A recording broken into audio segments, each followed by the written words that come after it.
ജനസമക്ഷത്തിലേക്ക് എല്ലാ പ്രേക്ഷകർക്കും സ്വാഗതം. നമ്മളിപ്പോൾ ഉള്ളത് കൂത്തുറമ്പ് മുനിസിപ്പാലിറ്റിയിലാണ്. ഇവിടെ UDFന്റെ പ്രതിനിധിയായ മുൻ ജില്ലാ സെക്രട്ടറി അഡ്വക്കേറ്റ് പ്രദീപ് വട്ടിപ്പുറമാണ് നമ്മുടെ കൂടെയുള്ളത്. നമസ്കാരം. നമസ്കാരം. എങ്ങനെ പുരോഗമിക്കുന്നു UDFന്റെ തെരഞ്ഞെടുപ്പ് പ്രവർത്തനങ്ങൾ? ഇത്തവണ കൂത്തുറമ്പ് മുനിസിപ്പാലിറ്റിയിൽ മറ്റെല്ലാ സ്ഥലത്തെ പോലെ തന്നെ വളരെ ചടുലമായ തിരഞ്ഞെടുപ്പ് പ്രവർത്തനങ്ങളുമായി UDFന്റെ പ്രവർത്തകന്മാർ വളരെ ഒത്തൊരുമയോടെ പ്രവർത്തിക്കുന്ന ഒരു കാഴ്ചയാണ് ഇത്തവണ കാണാൻ വേണ്ടി സാധിക്കുന്നത്. നമ്മൾ ഏത് തെരഞ്ഞെടുപ്പിലും ഈ സ്ഥാനാർത്ഥി നിർണയം ഒരു വലിയ സംഭവമാണ്. ഇപ്പോൾ ജനങ്ങളെ മുന്നിലേക്ക് വെക്കുന്ന സ്ഥാനാർത്ഥികളുടെ പ്രത്യേകത എന്തൊക്കെയാണ് ഇപ്പോൾ ഈ തെരഞ്ഞെടുപ്പ്? സാധാരണ UDFന്റെ തെരഞ്ഞെടുപ്പ് രംഗത്ത് നമ്മളെപ്പോഴും കേൾക്കാറുള്ള ചില കാര്യങ്ങളുണ്ടായിരുന്നു. റിബലുകൾ മത്സരിക്കുക, ചില ആളുകൾ നേരത്തെ മുൻകൂട്ടി ഞാൻ ഇന്ന വാർഡിൽ സ്ഥാനാർത്ഥിയായി മത്സരിക്കുന്നു എന്നൊന്ന് പറഞ്ഞുകൊണ്ട് അവർക്ക് ആ സ്ഥാനാർത്ഥിത്വം കിട്ടാതെ വരുമ്പോൾ അവർ റിബലായി മത്സരിക്കുകയൊക്കെ ചെയ്യുന്ന പ്രവണത കോൺഗ്രസിൽ ഉണ്ടായിരുന്നു. പക്ഷേ ഇല്ല, റിബല് എവിടെയൊക്കെയോ 1-2 സ്ഥലങ്ങളിൽ ഉണ്ടായി. പക്ഷെ അവരെല്ലാം പിൻവലിഞ്ഞു. അവരെല്ലാം ഇത്തവണ കാണുന്ന ഏറ്റവും വലിയ പ്രതീക്ഷ അത് തന്നെയാണ്. പാർട്ടി ഒരുമിച്ച് UDF സംവിധാനം ഒരുമിച്ച് സ്ഥാനാർത്ഥി നിർണയം നടത്തുകയും ഓരോ വാർഡിലും ഏറ്റവും ബെറ്റർ ആയിട്ടുള്ള സ്ഥാനാർത്ഥികളെ തെരഞ്ഞെടുക്കുകയും ചെയ്ത ഒരു നല്ല തെരഞ്ഞെടുപ്പാണ് ഈ തെരഞ്ഞെടുപ്പ്. ഏറ്റവും പ്രായം കുറഞ്ഞ സ്ഥാനാർത്ഥി ഏതാ? ഇവിടെ ആദിത്യ എന്ന് പറയുന്ന ഒരു കുട്ടി, 22 വയസ്സുള്ള ഒരു കുട്ടിയാണ്. ഇവിടെ 22ാം വാർഡില് 21ാം വാർഡില് ആദിത്യ എന്ന് പറയുന്ന ഒരു കുട്ടി, 22 വയസ്സുള്ള ഒരു കുട്ടി മത്സരിക്കുകയാണ്. അവർക്ക് വളരെ പ്രതീക്ഷയുള്ള ഒരു വാർഡുമാണത്. കാരണം ഒരു ചെറുപ്പക്കാരിയായ ഒരു കുട്ടി, വിദ്യാസമ്പന്നയായ ഒരു കുട്ടി. അത് മാത്രമല്ല, ഗൃഹപ്രവേശനമൊക്കെ ആയിട്ട് അവർ പോകുമ്പോൾ അവർക്ക് ഈ അവരുടെ വാർഡിലെ ജനങ്ങളിൽ നിന്ന് കിട്ടുന്ന രാഷ്ട്രീയത്തിന് അതീതമായ ഒരു പിന്തുണയുണ്ട്. അത് മാത്രമല്ല, ഇവിടെ വർഷങ്ങളായി, പതിറ്റാണ്ടുകളായി CPMന്റെ നേതൃത്വത്തിലുള്ള ഇടതുമുന്നണി മാത്രം ഭരണം കൈയാളുന്ന ഒരു മുനിസിപ്പാലിറ്റി. ഈ മുനിസിപ്പാലിറ്റിയിൽ ഒരു മാറ്റം വേണം എന്ന് ഇവിടുത്തെ പുതിയ ജനറേഷൻ മാത്രമല്ല പഴയ ആളുകളും ചിന്തിക്കുന്നുണ്ട്. അതവർ പറയുന്നുണ്ട്. നമുക്ക് പണ്ട് കാലങ്ങളിലൊക്കെ പറയാറുണ്ട്, ഒരു ചിഹ്നത്തിൽ വോട്ട് ചെയ്തു പോയ ഒരു കുടുംബം അവരുടെ അവസാനം വരെ ആ ചിഹ്നത്തിൽ മാത്രമേ വോട്ട് ചെയ്യൂ എന്നൊരു രീതി ഉണ്ടായിരുന്നു. ഇപ്പൊ അത് മാറി, ആ മാറ്റം വന്നു ഉറപ്പായിട്ട്. ഇപ്പൊ ആളുകളെ വോട്ടായി മാറും. എങ്ങനെ ഈ ചിന്ത അങ്ങനെ വന്നു നിങ്ങൾ പറയുന്ന ആ ചിന്ത UDFന് അനുകൂലമായ വോട്ടായി മാറും. അതാണല്ലോ നമ്മൾ വടകര തെരഞ്ഞെടുപ്പിലൊക്കെ കണ്ടത്. മാർക്സിസ്റ്റ് പാർട്ടിയുടെ കോട്ട കുത്തളമായ നിയോജക മണ്ഡലങ്ങൾ, പഞ്ചായത്തുകളെല്ലാം കടപുഴക്കി ഷാഫി പറമ്പിലിന് MP ആവാൻ സാധിച്ചുവെങ്കിൽ അതിന്റെ പ്രതിഫലനം ഇവിടെയും തീർച്ചയായും ഉണ്ടാവും. നമ്മൾ ഈ തെരഞ്ഞെടുപ്പില് കൂത്തുറമ്പ് നഗരസഭയുമായി ബന്ധപ്പെട്ടിട്ട് UDFന് മുന്നോട്ട് വെക്കാൻ പറ്റുന്ന കാഴ്ചപ്പാടുകൾ എന്തൊക്കെയാണ്? വികസന കാഴ്ചപ്പാടുകൾ എന്താണ് പൊതുജനങ്ങൾക്ക് മുന്നിൽ? ഞങ്ങള് ഇത്തവണ ഈ തെരഞ്ഞെടുപ്പുമായി ബന്ധപ്പെട്ട് ജനങ്ങളുടെ അടുത്ത് പറയുന്ന കാര്യം ഒന്ന്, ഇത് 1995 ഈ പഞ്ചായത്ത് മുനിസിപ്പാലിറ്റിയായി രൂപാന്തരപ്പെട്ടു. 30 വർഷമായി ഈ മുനിസിപ്പാലിറ്റി ഇവിടെ രൂപം കൊണ്ടിട്ട്. ഈ 30 വർഷമായിട്ടും ഇവിടുത്തെ ജനങ്ങളുടെ മുന്നിൽ എടുത്തു പറയത്തക്ക ഒരു വികസനം കാണിച്ചു കൊടുക്കാൻ ഇതുവരെയായിട്ടും ഈ 30 വർഷം ഈ മുനിസിപ്പാലിറ്റി ഭരിച്ച ഇടതുമുന്നണിക്ക് പറ്റിയിട്ടില്ല. നിങ്ങൾ ആലോചിച്ച് നോക്കൂ, നമ്മുടെ ഈ പാറായിൽ കിടക്കുന്ന ബസ് സ്റ്റാൻഡ്, ഈ ബസ് സ്റ്റാൻഡ് എത്ര കാലമായി, എത്ര വർഷങ്ങളായി ഈ ബസ് സ്റ്റാൻഡ്? ഓരോ വർഷവും പറയും ഇതിന് ഇത്ര കോടി രൂപ, പത്രത്തിൽ വലിയ വാർത്ത വരും, ഇത്ര കോടി രൂപ വകയിരുത്തിയിട്ടുണ്ട്, അടുത്ത മാസം ഇതിന്റെ തറക്കല്ലിടും, അടുത്ത മാസം ഇതിന്റെ പണി തുടങ്ങും എന്ന് ഓരോ തെരഞ്ഞെടുപ്പ് വരുമ്പോഴും ജനങ്ങളുടെ കണ്ണിൽ പൊടിയിടാൻ ഇവിടുത്തെ ഇടതുമുന്നണിയുടെ നേതാക്കന്മാർ ഓരോ പ്രഖ്യാപനങ്ങൾ നടത്തുക എന്നല്ലാതെ 25 വർഷമായിട്ടും അവിടെ ഒരു കല്ല് നാട്ടാൻ പോലും ഇവർക്ക് പറ്റിയിട്ടില്ല. രണ്ടാമതൊരു കാര്യം, നിങ്ങൾ ആലോചിച്ച് നോക്കൂ, കൂത്തുപറമ്പ് എന്ന് പറയുന്ന ഒരു ചെറിയ പട്ടണമാണ്. ഈ ചെറിയ പട്ടണത്തിൽ വൈകുന്നേരങ്ങളിൽ നിങ്ങളൊന്ന് ബസ് സ്റ്റാൻഡ് ഭാഗത്തേക്ക് പോയി നോക്കൂ, ട്രാഫിക് ബ്ലോക്കാണ്. എന്തുകൊണ്ടാണ് ഈ ട്രാഫിക് ബ്ലോക്ക് പരിഹരിക്കാൻ ഇവർക്ക് സാധിക്കാത്തത്? ഞങ്ങൾ ജനങ്ങളോട് പറയുന്നു, ഇവിടുത്തെ ഇടതുമുന്നണിയുടെ മുനിസിപ്പാലിറ്റി കാലാകാലങ്ങളിൽ ചെയർമാനായിട്ടും ഭാരവാഹികളും കൗൺസിലർമാരും ഒക്കെ ആയി വരുന്ന ആളുകൾക്ക് ഇവരെല്ലാം നല്ല പാർട്ടിക്കാരാണ്. പാർട്ടി പ്രവർത്തനം എന്താ പറയാ കൃത്യമായി നടത്താൻ എണ്ണയിട്ട യന്ത്രം പോലെ ചെയ്യാൻ മിടുക്കരാണിവർ. പക്ഷേ ഒരു മുനിസിപ്പാലിറ്റിയുടെ വികസന കാര്യത്തിൽ ഒരു വിഷൻ ഇല്ലാത്ത നേതാക്കന്മാരെയാണ് ഇവർ പലപ്പോഴും തിരഞ്ഞെടുക്കുന്നത്, വെറും കക്ഷി രാഷ്ട്രീയത്തിന്റെ പേരിൽ. അതായത് നമ്മൾ ആരെ സ്ഥാനാർത്ഥിയാക്കി നിർത്തിയാലും പാർട്ടിക്കാർ ജയിപ്പിച്ചുകൊള്ളും എന്നുള്ള ഒരു അഹങ്കാരം കൊണ്ട് അർഹതപ്പെട്ട പല ആളുകളെയും മാറ്റി നിർത്തുകയും പാർട്ടിക്കുള്ളിൽ സ്വാധീനമുള്ള ആളുകളെ സ്ഥാനാർത്ഥിത്വം കൊടുക്കുകയും ഒക്കെ ചെയ്തതിന്റെ ഫലമായിട്ടാണ് ഇത്രയും വർഷമായിട്ടും എടുത്തു പറയത്തക്ക ഒരു വികസനവും ഈ മുനിസിപ്പാലിറ്റിയിൽ ഇവർക്ക് കൊണ്ടുവരാൻ സാധിക്കാത്തത്. ഞാൻ ഇന്ന് രാവിലെ കൂത്തുപറമ്പ് ബസ് സ്റ്റാൻഡിൽ കൂടി വരുമ്പോൾ എന്നോട് ഒരാൾ ഒരു കാര്യം പറയും, നിങ്ങൾ ഇപ്പോൾ പോയി നോക്കിയാൽ നിങ്ങൾക്ക് കാണാൻ പറ്റും. ബസ് സ്റ്റാൻഡിന്റെ എതിർവശത്ത് ആ ബാത്റൂമിന്റെ അപ്പുറത്തായിട്ട് ചെറുവാഞ്ചേരി ബസ്സൊക്കെ നിർത്തുന്ന സൈഡില് അവിടെ ഒരു എന്താ പറയാ ഒരു സ്ലാബ് കോൺക്രീറ്റിന്റെ ഒരു സ്ലാബ് പൊട്ടിയിട്ട് അമർന്നിട്ടുണ്ട്. അവിടെ ഒരു വടി ഇങ്ങനെ കുത്തിവെച്ചിട്ടുണ്ട്. അപ്പോ ആ കടല വെക്കുന്ന ആള് പറയുന്നു, എത്രയോ ആളുകൾ സന്ധ്യാസമയങ്ങളിലായാൽ ഈ കുഴിയിലേക്ക് വീഴാറുണ്ട്. എന്താ സംഭവം എന്നറിയോ? കൂത്തുപറമ്പ് ബസ് സ്റ്റാൻഡിലുള്ള ബാത്റൂമിന്റെ സെപ്റ്റിക് ടാങ്ക് മഴക്കാലമായാൽ ഈ സെപ്റ്റിക് ടാങ്ക് നിറയുകയും അതിൽ നിന്ന് കക്കൂസ് മാലിന്യം മുകളിലേക്ക് പൊന്തുകയും ഇത് ഈ ചെറുവാഞ്ചേരി ബസ് നിർത്തുന്ന ആ പ്രദേശത്തെല്ലാം ഇതിങ്ങനെ പടരുകയും, നിങ്ങൾ പോയി നോക്കിയാൽ കാണാം ഒരു കറുപ്പ് കളറിൽ ഇവിടെ ഇങ്ങനെ ആ ചെരുപ്പ് കുത്തികളൊക്കെ ഇരിക്കുന്ന ആ സൈഡിൽ കൂടി ഇങ്ങനെ പോവുകയാണ്. മറ്റൊരു കാര്യം ഞാൻ പറയാം, ഇവിടെ ഈ കൂത്തുപറമ്പ് മുനിസിപ്പാലിറ്റിയുടെ എതിർവശത്ത് ഒന്ന് താഴോട്ട് പോകുന്ന തലശ്ശേരി ഭാഗത്തേക്ക് പോകുന്ന ഓട, ആ ഓടകളിൽ കൂടി നിങ്ങളെ ക്യാമറയുമായി നിങ്ങളൊന്ന് കണ്ണോടിച്ച് നോക്കിയാൽ നിങ്ങൾക്ക് മനസ്സിലാവും പല സ്ഥാപനങ്ങളിൽ നിന്നും ഒഴുക്കി വിടുന്ന മാലിന്യങ്ങൾ, കറുത്ത മാലിന്യങ്ങൾ. അത് കക്കൂസ് മാലിന്യമാണ് എന്ന് ഞാൻ പറയുന്നില്ല. പലതവണ മുനിസിപ്പാലിറ്റിക്ക് ആരോഗ്യ വകുപ്പിനൊക്കെ ഞങ്ങളൊക്കെ വിളിച്ച് പരാതി പറഞ്ഞിട്ടുണ്ട്. ഇത് എവിടത്തേക്കാണ് പോകുന്നത്? ഇത് ഈ പാറാലെ തോട്ടിലേക്കാണ് ഒഴുക്കി വിടുന്നത്. ഇത് എന്തുമാത്രം ആരോഗ്യ പ്രശ്നം നമ്മുടെ നാട്ടിലുണ്ടാക്കും? വളരെ സിമ്പിൾ ആയിട്ടുള്ള ഒരു കാര്യമാണ് ഞാൻ പറയുന്നത്. അപ്പോ ഇവർക്ക് ഇത്തരം കാര്യങ്ങളിൽ ശ്രദ്ധയില്ല. ഇവിടുത്തെ ഗതാഗത കുരുക്കിന്റെ കാര്യത്തിൽ അത് അഴിച്ചെടുക്കുവാനും നല്ല റോഡുകൾ ഉണ്ടാക്കി ബൈപ്പാസ് ഉണ്ടാക്കുവാനും ആ കാര്യം ഇതെല്ലാം പറയുന്നതെല്ലാം ഇപ്പൊ ഇവർ പറയും റിംഗ് റോഡ് പറയുന്നു. എത്ര കാലമായി റിംഗ് റോഡിന്റെ കാര്യം പറഞ്ഞിട്ട്? റിംഗ് റോഡ് ഇപ്പോഴും ആയില്ല. ആവും എന്ന് പറയുന്നു, സ്ഥലം ഏറ്റെടുക്കുന്നുണ്ട്, പൈസ എന്നൊക്കെ പറയുന്നു. പക്ഷെ ഇതെല്ലാം ഒച്ചിഴയുന്നതിനേക്കാൾ വളരെ വേഗത കുറഞ്ഞാണ് ഈ കൂത്തുപറമ്പ് മുനിസിപ്പാലിറ്റിയുടെ വികസനങ്ങൾ നടക്കുന്നത് എന്നതാണ് ഒരു യാഥാർത്ഥ്യം. മറ്റൊരു കാര്യം, ഇവിടെ നമ്മളിതാ ഞാനും നിങ്ങൾ നിൽക്കുന്നതിന്റെ തൊട്ടപ്പുറത്താണ് ഈ ഗവൺമെന്റ് ഹോസ്പിറ്റൽ. ഈ ഹോസ്പിറ്റൽ ഈ മാസം 3-ാം തീയതി മുഖ്യമന്ത്രി ഉദ്ഘാടനം ചെയ്ത ഒരു ബഹുനില കെട്ടിടമാണത്. താലൂക്ക് ആശുപത്രിയാണ്. നിങ്ങളിപ്പോ ഈ താലൂക്ക് ആശുപത്രിയിൽ ഒന്ന് പോയി നോക്കൂ. ഇന്നിപ്പം ഡേറ്റ് 26 അല്ലെ? ഈ 3-ാം തീയതി മുഖ്യമന്ത്രി ഉദ്ഘാടനം ചെയ്ത ഈ കെട്ടിടത്തിൽ ഏതെങ്കിലും ഒരു ജീവനക്കാരനുണ്ടോ? അവിടെ എന്തെങ്കിലും എക്യുപ്മെന്റ്സ് ഉണ്ടോ? അവിടെ ഏതെങ്കിലും രോഗിയെ നോക്കുന്നുണ്ടോ? ചികിത്സ അവിടെ നടക്കുന്നുണ്ടോ എന്ന് നിങ്ങൾ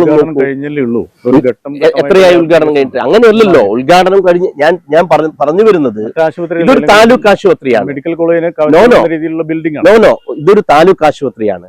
ഈ താലൂക്ക് ആശുപത്രിയുടെ വിഷയം നിങ്ങൾ ഒരു ദിവസം രാവിലെ ഇവിടെ പോയി നോക്കിയാൽ മതി. ഇവിടുത്തെ ഡോക്ടർമാരും ഇവിടുത്തെ ജീവനക്കാരും ചെയ്യേണ്ടതിന്റെ 3 ഇരട്ടി ജോലി ചെയ്യുന്നവരാണ്. ഡോക്ടേഴ്സ് ഞങ്ങളോട് പറയാറുണ്ട്, എങ്ങനെയെങ്കിലും ഇവിടെ നിന്ന് സ്ഥലം മാറ്റം കിട്ടിയിരുന്നുവെങ്കിൽ എന്ന് ആഗ്രഹിക്കുന്നു. കാരണം അത്രമാത്രം അവർക്ക് ജോലി ഭാരമാണ്. എന്താണ് ഇതിന്റെ കാരണം? ഇവിടുത്തെ ജീവനക്കാർ പറയുന്നു, ഇതൊരു താലൂക്ക് ആശുപത്രിയായി ഉയർത്തിയപ്പോൾ ആവശ്യമായ ജീവനക്കാരെ വേണ്ടതിന്റെ 1/3 പോലും ജീവനക്കാർ ഇവിടെ ഇല്ല. ആശുപത്രി ഉപകരണങ്ങളില്ല, പല മരുന്നുകളുമില്ല. പേര് താലൂക്ക് ആശുപത്രി എന്നാണ്. ഇപ്പൊ ഞാൻ ചോദിക്കട്ടെ, എന്തിനാണ് ഇത്രയും ധൃതിപ്പെട്ട് മുഖ്യമന്ത്രി ഈ ബിൽഡിംഗ് ഉദ്ഘാടനം ചെയ്തത്? ഈ ബിൽഡിംഗ് ഉദ്ഘാടനം ചെയ്തതിന്റെ പിറ്റേ ദിവസം ആക്സിഡന്റ് പറ്റിയ ആളുകൾ, തലയുറ്റി വീണ ആളുകളെല്ലാം നേരെ വണ്ടിയെടുത്ത് പുതിയ ബിൽഡിങ്ങിന്റെ ഉള്ളിലേക്ക് പോയപ്പോൾ കാണുന്ന കാഴ്ച പുതിയ ബിൽഡിംഗ് ശൂന്യമാണ്. എന്തിനു വേണ്ടിയാണ് ഇങ്ങനെ ഒരു ഉദ്ഘാടന മാമാങ്കം നടത്തിയത്? ഇത് ഇവിടെ കുറച്ച് ജീവനക്കാരെ ആക്കാൻ, ആവശ്യമായ ഉപകരണങ്ങൾ വാങ്ങാൻ ഇവിടെ മറ്റെല്ലാത്തിനും കാശുണ്ട്. നമ്മൾ ഏറ്റവും കൂടുതൽ ശ്രദ്ധിക്കേണ്ട ഒരു കാര്യമാണ് ആരോഗ്യരംഗം. ആ ആരോഗ്യരംഗത്തിന്റെ അവസ്ഥ പോലും ഇങ്ങനെയാണ് എന്ന് പറയുവാനാണ് ഞാനിത് കാണിച്ചത്. ഇപ്പൊ ഞാൻ നേരത്തെ പറഞ്ഞല്ലോ, താങ്കൾ പറഞ്ഞ മാലിന്യ പ്രശ്നം, റിംഗ് റോഡിന്റെ പ്രശ്നം, അങ്ങനെ കുറച്ച് കാര്യങ്ങൾ നിങ്ങൾ ഒരു ആരോപണം ഉന്നയിക്കുന്നത്.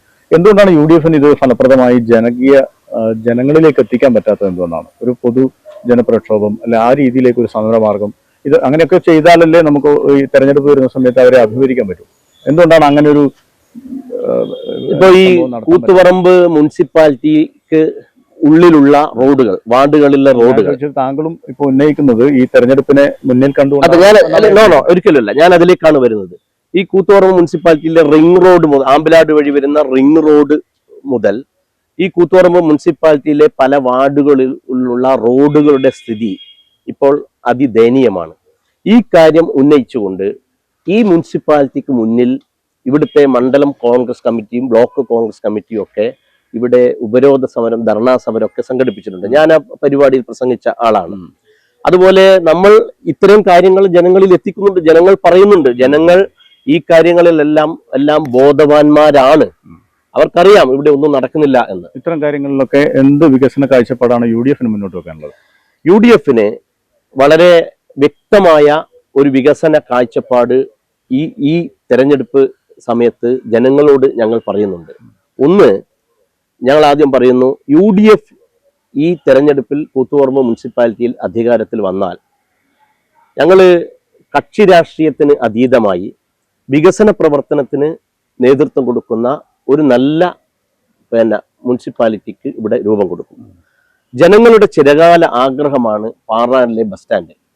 ആ ബസ് സ്റ്റാൻഡ് എത്രയും പെട്ടെന്ന് 2 വർഷത്തിനുള്ളിൽ തന്നെ ബസ് സ്റ്റാൻഡ് കെട്ടിടം പണിയുകയും ബസ് സ്റ്റാൻഡ് എന്ന് പറയുന്ന സ്വപ്നം പൂവണിക്കുകയും ചെയ്യും. 1.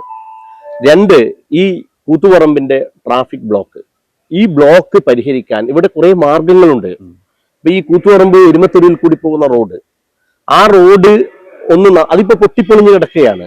ആ റോഡ് ഒന്ന് നന്നാക്കിയെടുത്ത് അതൊരു വൺ വേ ആക്കിയാൽ ഒരുപാട് പ്രശ്നങ്ങൾ തീരും. അതുപോലെ വേറെയും വഴികളുണ്ട്. ദൂരെ നിന്ന് വരുന്ന വാഹനങ്ങളെ മൂര്യാട് റോഡ് വഴി തിരിച്ചു വിട്ടുകൊണ്ട് അതിനെ പൂക്കോട് വഴി വരാനുള്ള റോഡുകളുണ്ട്. അതൊക്കെ ഒരു വിഷനുള്ള ഒരു മുനിസിപ്പാലിറ്റി ആണ് എങ്കിൽ, അങ്ങനെയുള്ള ഒരു ചെയർമാനാണ് എങ്കിൽ, അങ്ങനെയുള്ള ഒരു കൗൺസിൽ മെമ്പർമാരാണ് എങ്കിൽ ഇതിനൊക്കെ ഉള്ള പരിഹാരം ഇവിടെ തന്നെ ഉണ്ട്.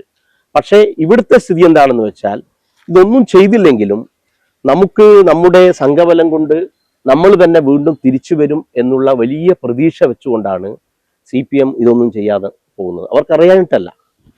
ഈ വാർഡ് വിഭജനവുമായി ബന്ധപ്പെട്ട് ഇപ്പം ഇത്തവണ ഒരു വാർഡ് വർദ്ധിപ്പിച്ചിട്ടുണ്ട്. ഈ വാർഡ് വിഭജനവുമായി ബന്ധപ്പെട്ട് UDFന്റെ അഭിപ്രായം എന്താണ്? ഇവിടെ വാർഡ് വിഭജനം നടത്തിയിരിക്കുന്നത് പല വാർഡുകളും അശാസ്ത്രീയമായിട്ടാണ്. അതായത് CPM എങ്ങനെ അനായാസം ജയിക്കാൻ പറ്റും? സാധാരണഗതിയിൽ നമ്മൾ ഓരോ വാർഡിന്റെയും ബൗണ്ടറികളൊക്കെ തോടുകൾ, പുഴകൾ, റോഡ് അങ്ങനെയൊക്കെ ആയിരുന്നു. ഇപ്പോൾ നമ്മൾ പല സ്ഥാനാർത്ഥികളും കൂടെയും വീട് കയറുമ്പോഴാണ് നമുക്ക് മനസ്സിലാവുന്നത്, ഒരു വീട്, ആ വീട് കയറി അപ്പുറത്തെ വീട്ടിലേക്ക് പോകുമ്പോൾ പറയും അത് അപ്പുറത്തെ വാർഡിലാണ്. അപ്പോ അവർക്ക് അനുകൂലമായ രീതിയിൽ അതെല്ലാ കാലത്തും CPM ചെയ്യുന്നതാണ്. അത് ഇത്തവണയും അവർ ചെയ്തിട്ടുണ്ട്. പക്ഷേ അങ്ങനെയൊക്കെ ചെയ്താലും ഈ മുനിസിപ്പാലിറ്റിയിലെ മൊത്തം ജനങ്ങളുടെ ജനവികാരം ഈ മുനിസിപ്പാലിറ്റിയിലെ നിലവിലുള്ള ഭരണസമിതിക്കും ഇടതുമുന്നണിക്കും എതിരാണ്. ആ ജനവികാരം ഞങ്ങൾക്ക് അനുകൂലമായി വരുമെന്ന് പൂർണ്ണ വിശ്വാസം ഞങ്ങൾക്കുണ്ട്. ഈ UDFന്റെ ഞാൻ നേരത്തെ സൂചിപ്പിച്ചല്ലോ, ഇപ്പം നമ്മൾ കുറച്ച് പഞ്ചായത്തുകളിലൊക്കെ ഈ യാത്ര നടത്തിക്കൊണ്ടിരിക്കുക. അപ്പൊ എല്ലാ സ്ഥലത്തും UDF ആദ്യം തന്നെ സ്ഥാനാർത്ഥികളെ പ്രഖ്യാപിച്ചിരുന്നു. ഈ കൂത്തുപറമ്പ് നഗരസഭയിൽ മാത്രമാണ് കുറച്ചും കൂടി ലേറ്റ് ആയത്. എന്താ അതിന്റെ എന്തെങ്കിലും? അല്ല, അതിന്റെ ഒരു കാരണം, ഇത്തവണ കൂത്തുപറമ്പ് നഗരസഭയിലെ സ്ഥാനാർത്ഥികളെ നിർത്തുമ്പോൾ ഏറ്റവും മികച്ച സ്ഥാനാർത്ഥികളെ നിർത്തണമെന്ന് ഞങ്ങൾക്കൊരു നിർബന്ധമുണ്ടായിരുന്നു. ഇപ്പം DCC സെക്രട്ടറി സതീശൻ PK മത്സരിക്കുകയാണ്. ആ വാർഡ് 100% നമ്മൾ ജയിക്കുന്ന വാർഡാണ്. അതുപോലെ നാഷണൽ ജനതാദളിന്റെ ബാലകൃഷ്ണേട്ടൻ മത്സരിക്കുകയാണ്. ബാലകൃഷ്ണേട്ടൻ ഏറ്റവും നല്ലൊരു കാൻഡിഡേറ്റ് ആണ് ആ വാർഡിൽ. ബാലകൃഷ്ണേട്ടൻ ഞങ്ങൾക്ക് വളരെ പ്രതീക്ഷയുള്ള ഒരു സ്ഥാനാർത്ഥിയാണ്. അങ്ങനെ എല്ലാവരും, ഞാൻ നേരത്തെ പറഞ്ഞ ആദിത്യ, 22 വയസ്സുള്ള ആ കുട്ടി, അത് മാത്രമല്ല എല്ലാ എഡ്യൂക്കേറ്റഡ് ആയിട്ടുള്ള ആളുകള്, ജനങ്ങളുടെ ഇടയിൽ നല്ല സ്വീകാര്യതയുള്ള സ്ഥാനാർത്ഥികള്, അങ്ങനെ അംഗീകാരമുള്ള ആളുകൾ വേണമെന്ന്, ഏതെങ്കിലും ഒരു സ്ഥാനാർത്ഥിയെ പിടിച്ചു നിർത്തുക എന്നല്ല, ജനങ്ങളുമായി ഒരു ബന്ധമുള്ള ജനങ്ങളുടെ കൂടി അംഗീകാരമുള്ള ആളുകൾ വേണം എന്ന നിർബന്ധം ഞങ്ങൾക്കുണ്ടായിരുന്നു. കാരണം നമ്മളിപ്പോ പല സംഭവങ്ങളും നമ്മൾ കേൾക്കുകയാണ്. കാരണം ജനങ്ങൾ തെരഞ്ഞെടുത്ത് അയച്ച മുനിസിപ്പൽ കൗൺസിലറായ ആളുകൾ മാല പൊട്ടിച്ച് പ്രതിയാവുന്ന ഏറ്റവും വലിയ കാര്യങ്ങളാണ് നമ്മൾ കേട്ടുകൊണ്ടിരിക്കുന്നത്. അപ്പോ ഇങ്ങനെയുള്ള ഇതെന്തുകൊണ്ടാണ്? ഏത് നാട്ടക്കൊള്ളിയെ നിർത്തിയാലും അവിടെ നമ്മുടെ സ്ഥാനാർത്ഥിയായി ആരെ വെച്ചാലും ജയിക്കും എന്നുള്ള ധാർഷ്ട്യം കൊണ്ടാണ് CPM ഇത്തരം ആളുകളെ സ്ഥാനാർത്ഥിയാക്കി നിൽക്കുന്നത്. അപ്പോ ജനങ്ങളുടെ ഇടയിൽ സ്വഭാവശുദ്ധിയുള്ള ആളുകൾ, സത്യസന്ധതയുള്ള ആളുകൾ, ജനങ്ങളുടെ അംഗീകാരമുള്ള ആളുകൾ, വിദ്യാഭ്യാസമുള്ള ആളുകൾ, മുനിസിപ്പാലിറ്റിയുടെ വികസന കാര്യങ്ങളെക്കുറിച്ചൊരു വിഷനുള്ള ആളുകൾ, അങ്ങനെയുള്ള ആളുകൾ വേണം എന്നൊരു നിർബന്ധം ഞങ്ങൾക്ക്. ഇപ്പൊ ഞങ്ങളുടെ സ്ഥാനാർത്ഥി പര്യടനവുമായി ഓരോ വീടുകളിലേക്ക് ചെല്ലുമ്പോൾ ഞങ്ങളുടെ സ്ഥാനാർത്ഥികൾക്ക് CPM കുടുംബങ്ങളിൽ നിന്ന് കിട്ടുന്ന സ്വീകരണം കാണുമ്പോൾ ഞങ്ങൾ ഞെട്ടിപ്പോവുകയാണ്. ഇപ്പം ഞാൻ ആളുടെ പേരൊന്നും പറയുന്നില്ല. ഒരു വനിതാ സ്ഥാനാർത്ഥി നിർത്തിയതുമായി ബന്ധപ്പെട്ട് CPM-നകത്ത് വലിയ പ്രശ്നമുണ്ടെന്നാണ് ഞാൻ മനസ്സിലാക്കുന്നത്. അവര് പല ആളുകളും ഞങ്ങളോട് വന്നിട്ട് പറയുന്നു, ഞങ്ങൾ അവിടെ സ്ഥാനാർത്ഥിയെ നിർത്തില്ല എന്ന് കരുതിയാണോ എന്താണെന്നറിയില്ല, നിങ്ങൾ ഉടനെ സ്ഥാനാർത്ഥിയെ നിർത്തണം, നല്ല സ്ഥാനാർത്ഥിയെ നിർത്തണം, ബാക്കി ഞങ്ങൾ തന്നെ ആക്കിത്തരാം. എന്തുകൊണ്ടാണത്? അത് ആ പ്രദേശത്തെ ജനങ്ങളുടെ അംഗീകാരമില്ലാത്ത സ്ഥാനാർത്ഥികൾ, പാർട്ടി പ്രവർത്തകരുടെ അംഗീകാരമില്ലാത്ത ആളുകൾ, അവരെയൊക്കെ മുകളിൽ നിന്ന് കെട്ടിയിറക്കിയ കുറെ സ്ഥാനാർത്ഥികൾ CPM-നുണ്ട്. അത് ഇവിടെ മാത്രമല്ല, എല്ലാ കാലത്തും ഇപ്പോൾ CPM-ൽ ആ ഒരു പ്രവണത വളരെ കൂടി വന്നിട്ടുണ്ട്. പക്ഷേ ഈ തവണ കൂത്തുപറമ്പ് മുനിസിപ്പാലിറ്റിയിൽ CPM നിർത്തിയ സ്ഥാനാർത്ഥിത്വത്തിൽ അവർ ആദ്യഘട്ടത്തിൽ തന്നെ പരാജയപ്പെട്ടിരിക്കുകയാണ്. പല എല്ലാവരെയും ഞാൻ പറയുന്നില്ല, പല സ്ഥാനാർത്ഥികളെയും. ഈ UDF-ന്റെ സീറ്റ് വിഭജനങ്ങളൊക്കെ എങ്ങനെയാണ് നഗരസഭയിൽ?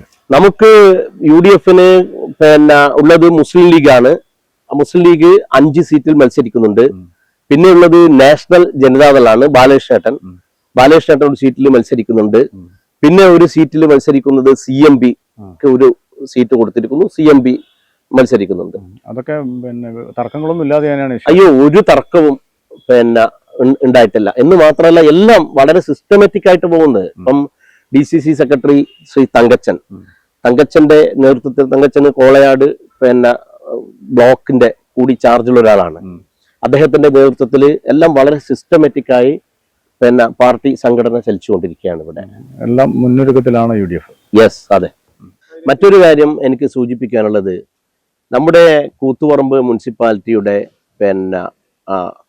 ഗ്രൗണ്ട്, സ്റ്റേഡിയം നിങ്ങൾ നോക്കൂ. എത്രയോ പതിറ്റാണ്ടുകളായി പലതരത്തിലുള്ള ടൂർണമെന്റുകൾ, മാച്ചുകൾ, പൊതുപരിപാടികൾ എല്ലാം നടത്തുന്ന ഒരു സംഭവമായിരുന്നു. മുനിസിപ്പാലിറ്റിക്ക് നല്ല വരുമാനം കിട്ടുമായിരുന്നു. ഇപ്പോ അത് സ്റ്റേഡിയമാക്കി മാറ്റിയതോടുകൂടി അതെല്ലാം നിന്നു എന്ന് മാത്രമല്ല, മുനിസിപ്പാലിറ്റിക്ക് കിട്ടുന്ന വലിയൊരു വരുമാനം നിന്നു. രണ്ടാമതൊരു കാര്യം, ഈ സ്റ്റേഡിയത്തിന് ചുറ്റുമായി ഷോപ്പിംഗ് കോംപ്ലക്സ് ഉണ്ട്. ആ ഷോപ്പിംഗ് കോംപ്ലക്സിന്റെ ഇപ്പോഴത്തെ സ്ഥിതി എന്താണെന്ന് നിങ്ങൾ നോക്കൂ. എത്രയോ ഷോപ്പുകൾ അവിടെ പൂട്ടിയിട്ടിരിക്കുകയാണ്, എടുക്കാൻ ആളില്ല. എന്തുകൊണ്ടാണ് എടുക്കാൻ ആളില്ലാത്തത്? നമ്മുടെ മാർക്കറ്റിലുള്ള ഷോപ്പിംഗ് കോംപ്ലക്സ്, മുനിസിപ്പാലിറ്റിയുടെ ഷോപ്പിംഗ് കോംപ്ലക്സ് വളരെയധികം കൊട്ടിഘോഷിക്കപ്പെട്ട് ഉദ്ഘാടനം ചെയ്യപ്പെട്ട ഷോപ്പിംഗ് കോംപ്ലക്സ് ആണ് മാർക്കറ്റിന്റെ മുന്നിലുള്ള ആ ഷോപ്പിംഗ് കോംപ്ലക്സ്. എന്തുകൊണ്ടാണ് അതിന്റെ വിഷയം? ആ മാർക്കറ്റിലുള്ള ഷോപ്പിംഗ് കോംപ്ലക്സിന്റെ പല റൂമുകളും ഒരു കോഴിക്കൂട് പോലുള്ള റൂമുകളാണ്. നിങ്ങൾ ശ്രദ്ധിച്ചോ എന്ന് എനിക്കറിയില്ല. ഒരു വ്യാപാരിക്ക് ഇവര് പറയുന്ന ഇത്രയും വലിയ തുക ഡെപ്പോസിറ്റായും ഇത്രയും വലിയ വാടകയും ഒക്കെ കൊടുത്തുകൊണ്ട് ഒരു കച്ചവടം തുടങ്ങാൻ പോയിട്ട് അതിന്റെ ഒരു സാധാരണ ഒരു ബിൽഡിങ്ങിന് ഉണ്ടാവുന്ന ഒരു 150 സ്ക്വയർ ഫീറ്റ് 200 സ്ക്വയർ ഫീറ്റ് ഒക്കെയാണ് ഒരു റൂമിന് ഉണ്ടാവുക. 75 സ്ക്വയർ ഫീറ്റ് പോലും ഇല്ലാതെ ചെറിയ റൂമുകളാക്കി ഇവരെ ഒരു റൂമിനെ നേരെ പകുതിയാക്കിയിട്ടാണ് അവർ കൊടുക്കുന്നത്. അപ്പോ അശാസ്ത്രീയമായ രീതിയിൽ, പിന്നെ അത് മാത്രമല്ല, ഇതെല്ലാം കൊടുക്കുന്നതിൽ തന്നെ എല്ലാം പാർട്ടി നോക്കിയിട്ടും കൊടി നോക്കിയിട്ടും സ്വന്തക്കാരെ നോക്കിയിട്ടും ബന്ധക്കാരെ നോക്കിയിട്ടും ഒക്കെയാണ് ഇവിടെ നടക്കുന്നത്. അപ്പോ എല്ലാ കാര്യത്തിലും മുനിസിപ്പാലിറ്റിയുടെ കാര്യത്തിൽ ഒരു സുതാര്യത ഇല്ലായ്മ ഇവിടെയുണ്ട്. പാർട്ടിക്ക് വേണ്ടി കൊടി പിടിക്കുകയും പാർട്ടിക്ക് വേണ്ടി ചിന്താവാദം വിളിക്കുകയും നടക്കുന്ന ആളുകൾക്ക് മാത്രമേ ഇതുമായി ബന്ധപ്പെട്ട മുനിസിപ്പാലിറ്റിയുമായി ബന്ധപ്പെട്ട ജോലികൾ, അതായത് സ്വജനപക്ഷപാതം, അങ്ങനെയൊക്കെ വരുമ്പോൾ ഇവിടെ അതൊക്കെ ധാരാളമായിട്ടുണ്ട്. അപ്പൊ ഇതെല്ലാം കണ്ടുകൊണ്ടിരിക്കുന്ന ഒരു വലിയ വിഭാഗം ആളുകൾ ഈ മുനിസിപ്പാലിറ്റിക്ക് അകത്തുണ്ട്. പണ്ടത്തെ പോലെയല്ല, ഇന്ന് പുതിയ തലമുറയിൽപ്പെട്ട ആളുകൾ ഇവരെല്ലാം ഈ സോഷ്യൽ മീഡിയാസിന്റെ ഒക്കെ വളർച്ചയോടെ ആളുകൾ ഇതെല്ലാം വിലയിരുത്തുന്ന ആളുകളാണ്. മാർക്സിസ്റ്റ് പാർട്ടിയുടെ നേതാക്കന്മാർക്ക് മാത്രമേ ഇതൊന്നും ഇപ്പോഴും ബോധ്യപ്പെടാണ്ടുള്ളൂ. അതുകൊണ്ട് തന്നെയാണ് ഈ തെരഞ്ഞെടുപ്പിൽ UDFന്റെ സ്ഥാനാർത്ഥികളെ വീടുകളിൽ ആളുകൾ കാത്തിരിക്കുകയാണ്. ഞങ്ങളുടെ സ്ഥാനാർത്ഥിയോട് പലരും പറയുന്നു, മറ്റേ സ്ഥാനാർത്ഥി ഇന്നലെ വന്നു, ഞങ്ങൾ നിങ്ങളെ നോക്കിയിരിക്കുകയാണ്. ഞങ്ങൾ പോലും ഞെട്ടിപ്പോവുകയാണ്. എന്താണ് അതിനർത്ഥം? അതിനർത്ഥം ഈ വരുന്ന തെരഞ്ഞെടുപ്പിൽ CPMന് കൃത്യമായ ഒരു മറുപടി കൊടുക്കാൻ ജനം കാത്തിരിക്കുകയാണ് എന്നാണ്. സത്യസന്ധമായ തെരഞ്ഞെടുപ്പ് നടന്നാൽ ഇവിടെ ഈ മുനിസിപ്പാലിറ്റിയിൽ ഒരു മിറക്കിൾ സംഭവിക്കും എന്നുള്ള കാര്യത്തിൽ ഒരു തർക്കവും വേണ്ട. ഇന്നലെ നമ്മുടെ ബാലകൃഷ്ണേട്ടന്റെ നാഷണൽ ജനതാദളിന്റെ ബാലകൃഷ്ണേട്ടന്റെ വാർഡിലെ ബാലകൃഷ്ണേട്ടന്റെ 2-3 പ്രചരണ ബോർഡുകൾ എടുത്തുകൊണ്ടുപോയി. മിനിഞ്ഞാന്ന് എടയൽപീടികയിലെ നമ്മുടെ ലീഗിന്റെ സ്ഥാനാർത്ഥിയുടെ ബോർഡുകൾ എടുത്തുകൊണ്ടുപോയി. ഇന്നലെ ആമ്പിലാട് സത്യേന്ദ്രൻ മാസ്റ്ററുടെ പ്രചരണ ബോർഡുകൾ എടുത്തുകൊണ്ടുപോയി. ഞാൻ CPMലെ നേതൃത്വത്തോട് ചോദിക്കുന്നു, നിങ്ങളൊരു 25 വർഷം ഇപ്പോഴും പുറകോട്ടാണ്. അതിൻ്റെയൊക്കെ കാലം കഴിഞ്ഞില്ലേ? ഇതൊക്കെ ഒരു UDFന്റെ പ്രചരണ ബോർഡുകൾ എടുത്തുകൊണ്ടുപോയിട്ട് ഒരു വോട്ട് മാറ്റുവാൻ സാധിക്കുമെന്ന് നിങ്ങൾ വിചാരിക്കുന്നുണ്ടോ? ഒരു വോട്ട് നിങ്ങൾക്ക് കൂടുതൽ കിട്ടുമെന്ന് നിങ്ങൾ വിചാരിക്കുന്നുണ്ടോ? പക്ഷെ ഇതെല്ലാം സോഷ്യൽ മീഡിയയിൽ കൂടി പരക്കുന്നുണ്ട്. ഇതെല്ലാം ജനം അറിയുന്നുണ്ട്. ഇതെല്ലാം CPMന് തിരിച്ചടിയായി വരുന്ന തെരഞ്ഞെടുപ്പിൽ വരും എന്ന കാര്യം CPMന്റെ നേതാക്കന്മാർ മനസ്സിലാക്കിയാൽ നല്ലത്. ഈ പ്രചരണ രീതി ഇപ്പം പഴയ രീതിയിൽ നിന്ന് ഒരുപാട് മാറിയിരുന്നു. താങ്കൾ ഇപ്പോൾ പറഞ്ഞ 25 വർഷം ഇപ്പുറത്തേക്ക് ആണല്ലോ എന്നൊക്കെ പറഞ്ഞു. അപ്പോൾ എല്ലാ പാർട്ടികളും ഈ സോഷ്യൽ മീഡിയ നന്നായിട്ട് ഉപയോഗപ്പെടുത്തുന്നുണ്ട്. ഈ തെരഞ്ഞെടുപ്പിൽ എങ്ങനെയാണ് UDFന്റെ നഗരസഭയുമായി ബന്ധപ്പെട്ട സോഷ്യൽ മീഡിയയുടെ ചാർജ് പ്രത്യേക വിങ്ങുണ്ടോ? ഒന്ന്, നമ്മുടെ കൂടെയുള്ള ഒരുപാട് വിദ്യാർത്ഥികളായിരുന്നു, പുതിയ ന്യൂജൻ പിള്ളേര്, ഇവരൊക്കെ നല്ല അപ്ഡേറ്റ് ആയിട്ടുള്ള ആൾക്കാരാണ്. നമ്മൾ ഇവരെ ഒരു സ്ഥാനാർത്ഥികളുമായി പരിഗണനത്തിന് പോകുമ്പോൾ തന്നെ നമ്മൾ പറയുന്നും വേണ്ട, ഇവര് തന്നെ ഇതിന്റെ വീഡിയോസ് എടുക്കുകയും ഇതിന്റെ റീൽസ് ഒക്കെ ഇടുകയും ഇതൊക്കെ നടത്തിക്കൊണ്ടിരിക്കുന്നു. ഞങ്ങള് സോഷ്യൽ മീഡിയ എന്ന് പറഞ്ഞ അങ്ങനെ ഒരാളെ ചുമതലപ്പെടുത്തിയിട്ടൊന്നുമില്ല. പക്ഷെ ഞങ്ങൾക്ക് എല്ലാ സ്ഥലത്തും എല്ലാ വാർഡിലും കാര്യങ്ങൾ കൈകാര്യം ചെയ്യാൻ ഇഷ്ടംപോലെ പ്രവർത്തകന്മാർ ഇത്തവണ ഉണ്ട്. അതുപോലെ ലീഗിന്റെ പ്രവർത്തകന്മാർ, നാഷണൽ ജനതാദളിന്റെ പ്രവർത്തകന്മാർ, ഈവൻ CMPയുടെ പ്രവർത്തകന്മാർ പോലും വീട് കയറാൻ ഞങ്ങളുണ്ട് എന്ന് പറഞ്ഞു വരുന്നു. ആരും എനിക്ക് അടികൊള്ളും അല്ലെങ്കിൽ ഭീഷണിയുണ്ട്, ഞാൻ വരില്ല എന്ന് പറയുന്നില്ല. എന്ത് പ്രശ്നമുണ്ടായാലും ഞങ്ങൾ തെരഞ്ഞെടുപ്പ് രംഗത്തേക്ക് വരാൻ തയ്യാറാണ് എന്ന് പറയുന്ന ഒരു വലിയ മാറ്റമാണ് നമ്മൾ ഈ തെരഞ്ഞെടുപ്പിൽ കാണുന്നത്. എല്ലാ രീതിയിലും UDF സജ്ജമാണ്.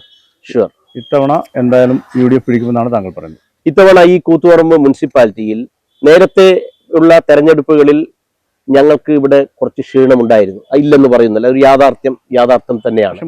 ഞങ്ങൾ ജയിക്കേണ്ട പല വാർഡുകളിലും പല പ്രശ്നങ്ങൾ കാരണവും അത് ആ കാലങ്ങളിലൊക്കെ ഒന്ന് പറയാം. CPM പരമ്പരാഗതമായി നടത്തുന്ന കള്ളവോട്ടുണ്ട്. എല്ലാ സ്ഥലങ്ങളിലും ഉച്ച സമയം കഴിഞ്ഞാൽ വോട്ട് ചെയ്യാത്ത ആളുകളുടെ വോട്ട് വീട്ടിൽ പോയി അവരുടെ ഐഡന്റിറ്റി കാർഡ് വാങ്ങിച്ചു കൊണ്ടുവന്ന് CPM ചെയ്യുന്ന ഒരു രീതി, അത് ഇവിടെ കൂത്തുപറമ്പിൽ മാത്രമല്ല, നിങ്ങൾക്കറിയാം കണ്ണൂർ ജില്ലയിൽ പല സ്ഥലങ്ങളിലും ഉണ്ട്. ആ രീതി ഇവിടെയും ഉണ്ടായിട്ടുണ്ട്. ഇഷ്ടംപോലെ കള്ളവോട്ട്, മരിച്ചവന്റെ വോട്ട് ചെയ്യാറുണ്ട്, ഗൾഫിലുള്ളവന്റെ വോട്ട് ചെയ്യാറുണ്ട്, വോട്ട് ചെയ്യാൻ വരാത്ത ആളുകളുടെ വോട്ട്, ഇതൊക്കെ അവർ ചെയ്യാറുണ്ട്. പക്ഷെ ഇത്തവണ ഞങ്ങൾ അതെല്ലാം മുൻകൂട്ടി കണ്ടുകൊണ്ട് വളരെ സജ്ജമായിട്ടാണ്. കാരണം ഞങ്ങൾക്കറിയാം, വോട്ടർ പട്ടികയിൽ തന്നെ ഒരേ വോട്ടർ പട്ടികയിൽ തന്നെ 2 വോട്ടുള്ള CPMന്റെ നേതാക്കന്മാർ പോലും ഉണ്ട്. അപ്പൊ ഞങ്ങൾ അത്തരം കാര്യങ്ങളൊക്കെ വളരെ ശ്രദ്ധയോടെ കാണുകയും അവർ ആ 2 വോട്ട് ചെയ്താൽ ഞങ്ങൾ കോടതിയെ സമീപിക്കുകയും അവർക്ക് ശിക്ഷ വാങ്ങിച്ചു കൊടുക്കും എന്നുള്ള ഒരു തീരുമാനത്തിൽ UDFന്റെ നേതൃത്വം നിൽക്കും. വലിയ രീതിയിലുള്ള വികസന പ്രതീക്ഷകളാണ് UDF മുന്നോട്ട് വെക്കുന്നത്. ഉറപ്പായിട്ടും. കാരണം ഈ ലോകസഭയിലെ ഇവിടുത്തെ MP ശ്രീ ഷാഫി പറമ്പിൽ MPയെ ഉപയോഗപ്പെടുത്തിക്കൊണ്ട് MPയുടെ ഫണ്ടുകൾ മാക്സിമം ഈ മുനിസിപ്പാലിറ്റിക്ക് അകത്ത് വിനിയോഗിക്കുവാനും തീർച്ചയായും ഞങ്ങൾക്ക് ഉറപ്പുണ്ട്, 5 മാസങ്ങൾ കഴിഞ്ഞാൽ കേരളത്തിന്റെ ഭരണം മാറുകയും UDFന്റെ കൈകളിലേക്ക് കേരളത്തിന്റെ ഭരണം വരികയും ചെയ്യുന്ന സാഹചര്യം ഉണ്ടായാൽ അതുകൂടി അത്രയും നല്ല സ്വാധീനമുള്ള നേതാക്കന്മാരാണ്. ഞാൻ നേരത്തെ പറഞ്ഞല്ലോ, സതീശൻ PK പോലുള്ള നേതാക്കന്മാർ. അവരുടെയൊക്കെ സ്വാധീനം ഉപയോഗപ്പെടുത്തിക്കൊണ്ട് അടുത്ത ഗവൺമെന്റിൽ നിന്ന് മാക്സിമം ഈ മുനിസിപ്പാലിറ്റിക്ക് വേണ്ടി വാങ്ങിച്ചെടുക്കുവാൻ, വികസന പദ്ധതികൾ കൊണ്ടുവരാൻ ഒരു വിഷനുള്ള, കഴിവുള്ള നല്ല നേതാക്കന്മാരെയാണ് ഞങ്ങൾ ഇത്തവണ നിർത്തിയിരിക്കുന്നത്. അതുകൊണ്ട് ഞങ്ങൾക്ക് ശുഭപ്രതീക്ഷയുണ്ട്, ഈ തെരഞ്ഞെടുപ്പിൽ ഇവിടെ അത്ഭുതം സംഭവിക്കും. ഏതായാലും ഈ തിരക്ക് പിടിച്ച സമയത്തും നമ്മളോടുകൂടെ അല്പസമയം ചെലവഴിച്ചതിന് നന്ദിയുണ്ട്. എല്ലാവിധ വിജയാശംസകളും. Okay, thank you. ശരി. ജനസംരക്ഷണത്തിന്റെ ഈ അധ്യായം ഇവിടെ പൂർണ്ണമാകുന്നു. മറ്റൊരു അധ്യായത്തിൽ മറ്റൊരു അതിഥിയുമായി വീണ്ടും കാണാം. നമസ്കാരം.